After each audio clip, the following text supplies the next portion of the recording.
കശുവണ്ടി കൃഷി പ്രോത്സാഹിപ്പിക്കാൻ പദ്ധതിയുമായി സംസ്ഥാന സർക്കാർ. തദ്ദേശ സ്ഥാപനങ്ങൾ സ്ഥലം ഏറ്റെടുത്ത് നൽകിയാൽ സൗജന്യമായി കശുവണ്ടി തൈകൾ കൃഷിക്കായി നൽകുമെന്ന് മന്ത്രി ഷിബു ബേബി ജോൺ. തേവലക്കരയിലാണ് മന്ത്രിയുടെ പ്രഖ്യാപനം. കൃഷിയെ പ്രോത്സാഹിപ്പിക്കുന്നതിനൊപ്പം കശുവണ്ടി മേഖലയുടെ പുനരുജ്ജീവനവും ഇതിലൂടെ ലക്ഷ്യമിടുന്നു. താൽപ്പര്യമുള്ള സ്കൂൾ വിദ്യാർത്ഥികൾക്ക് 4 കശുവണ്ടി തൈകൾ സൗജന്യമായി നൽകി അത് നട്ടുപരിപാലിക്കാനും പദ്ധതി ലക്ഷ്യമിടുന്നുണ്ട്.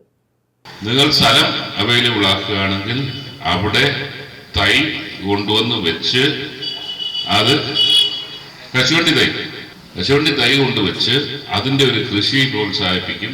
നമ്മൾ തന്നെ ഡിപ്പാർട്ട്മെന്റ് തന്നെ മുൻകൈ എടുത്ത് അതിൻ്റെ നിങ്ങൾക്ക് പഞ്ചായത്തിന് തന്നെ ആരെങ്കിലും ഏർപ്പെടുത്തി അത് മെയിൻറ്റെയിൻ ചെയ്യാൻ പറ്റുന്നവർക്കുള്ള അതിനുള്ള സാമ്പത്തിക സഹായം അടക്കം ഡിപ്പാർട്ട്മെന്റ് കൊടുക്കാം. അങ്ങനെ കൃഷിയോട് താല്പര്യമുള്ളവർ വളർത്തിയെടുക്കുക, അതിനവർക്കൊരു അവസരം ഉണ്ടാകുക.